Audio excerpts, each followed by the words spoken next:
Alhamdulillahirabbil alamin wa bihi nasta'in ala umuri dunya waddin. Assalatu wassalamu ala asrofil anbiya'i wal mursalin wa ala alihi wa sahbihi wa man tabi'ahum bi ihsan ila yaumiddin. Rabbi shrah li sadri wa yassir li amri wa hlul 'uqdatam min lisani yafqahu qawli, amma ba'du. Jamaah sholat taraweh dan sholat isya dan sholat taraweh di Masjid Siti Walidah Dahlan yang kami muliakan. Pada malam hari ini alhamdulillah kita masih diberi kenikmatan yang sangat berharga, kesehatan, kemampuan untuk menghadiri di majelis yang berbahagia ini. Pada malam hari ini kami diberi topik oleh panitia, judulnya agak menyeramkan ya. Islam publik, peran perempuan dalam membangun ruang sosial berkeadaban. Nah, apa yang dimaksud dengan Islam publik? Jadi Islam publik di sini diartikan kalau menurut catatan-catatan dari Muhammadiyah adalah Islam yang mengejawantah ya dalam perilaku-perilaku sosial yang nampak dan juga dalam kontribusinya untuk kehidupan masyarakat. Jadi ini berbeda dengan mungkin Islam private yang itu adalah hubungan pribadi kita dengan Tuhan. Kita tidak tahu hati bapak-bapak, ibu-ibu, adik-adik seperti apa ketika melaksanakan sholat ini misalnya. Tetapi bahwa Islam publik itu terlihat dari misalnya tata cara bapak-bapak, ibu-ibu, adik-adik semua menghadiri sholat taraweh dengan tertib ya, dengan khusyuk, dilihat oleh orang bagus. Nah, itu salah satu dari manifestasi Islam publik. Tetapi kita tidak bisa tahu apa yang terjadi di hati bapak-bapak, ibu-ibu, adik-adik semuanya. Apakah melakukannya terpaksa atau tidak misalnya, ataukah melakukannya dengan gembira, dengan senang hati atau tidak. Itu tidak menjadi urusan dari Islam publik, begitu nggih.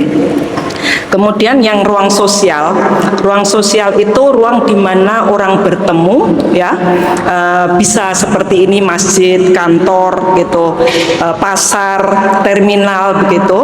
Tetapi juga tidak hanya dibangun bangunannya, lokasi-lokasinya, tapi juga interaksi yang ada di dalamnya. Bagaimana interaksi orang Islam di dalam ruang-ruang itu bisa terjadi gitu. Nah, peran perempuan itu ada bermacam-macam. Kalau kita melihat dari sejarah Aisyah, maka paling tidak saya ingin mengajukan 3 peran perempuan di dalam membentuk atau membangun ruang publik yang berkeadaban. Yang satu adalah Aisyah sebagai pelopor keadilan sosial.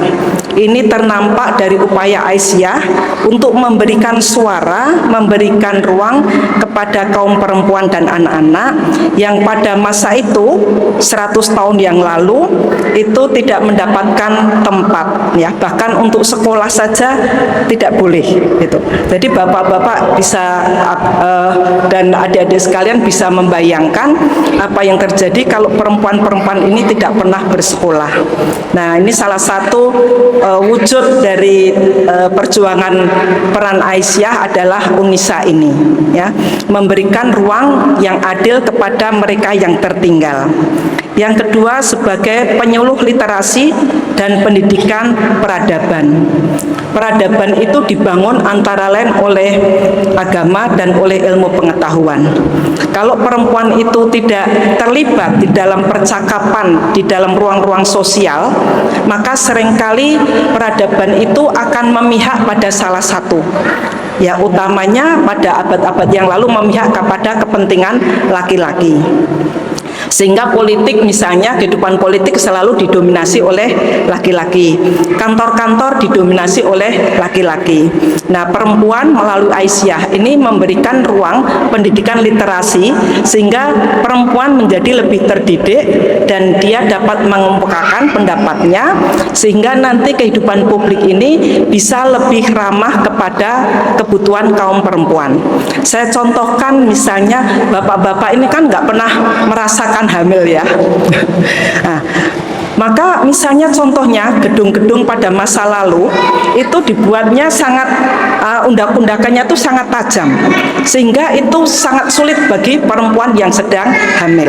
Tapi bapak-bapak tidak merasakan itu, sehingga merasa undang-undang kayak gitu tuh ya wajar saja begitu.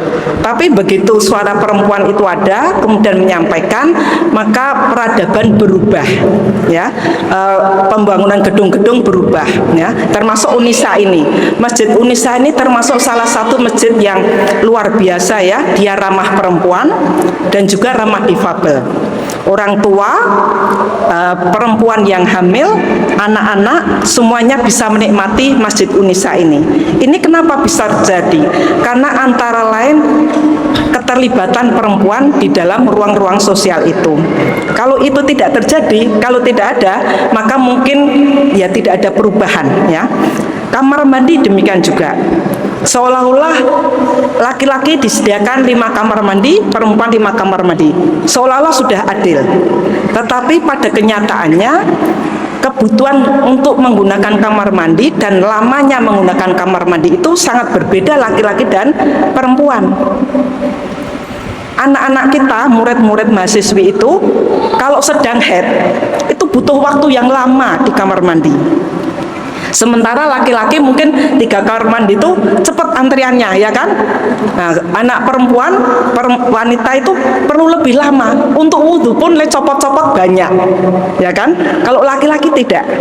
Maka kalau universitas atau fasilitas-fasilitas publik itu menyediakan jumlah kamar mandi yang lebih banyak untuk perempuan, itu karena kebutuhan perempuan memang lebih banyak daripada laki-laki, ya. Yang terakhir, perempuan sebagai penggerak moderasi dan inklusivitas. Ini antara lain termasuk peperangan, ya. Perempuan itu sangat prihatin dan tidak terlalu suka dengan peperangan yang merusak, yang destruktif, karena antara lain perempuan mengalami sendiri bagaimana membesarkan janin di dalam rahimnya. Itu sebuah perjuangan yang sangat sulit, dan juga kalau orang Jawa toh nyowo. Sementara laki-laki nyun sewu, ya, laki-laki kontribusinya di dalam reproduksi itu cepat, ya kan, sperma selesai. Tetapi perempuan setelah terjadi pembuahan, dia mengandung. Itu wahnan ala wahnin. Belum lagi nanti menyusui. Proses menyusui itu juga tidak gampang, gitu. Ya, jadi inilah bapak-bapak, ibu-ibu, mengapa Unisa ini juga memberikan topik, ya, equal pay dan memberikan waktu yang sama kepada perempuan, supaya perempuan-perempuan ini kebutuhan-kebutuhannya, kepentingannya bisa didengar oleh laki-laki, dan laki-laki menjadi mitra, menjadi teman, menjadi aulia kepada perempuannya. Seperti pesan dalam Al-Quran, al-mu'minuna wal mu'minat auliya'u ba'duhum ba'du, ya, ya'muruna bil ma'ruf wa yanhauna 'anil munkar wa yuqimunas shalah wa yu'tunaz zakah, al-ayah. Jadi peran perempuan akan bisa optimal kalau itu bekerja sama dengan laki-laki. Laki-laki akan bahagia kalau dia juga bekerja sama dan membahagiakan perempuan-perempuannya, istri-istri dan anak-anaknya. Demikian, mudah-mudahan yang sedikit ini bisa menjadi niat kita semua untuk memberikan ruang yang adil pada laki-laki dan perempuan, ya. Nasrun minallah wa fathun qarib wa basyiril mu'minin. Assalamualaikum warahmatullahi wabarakatuh.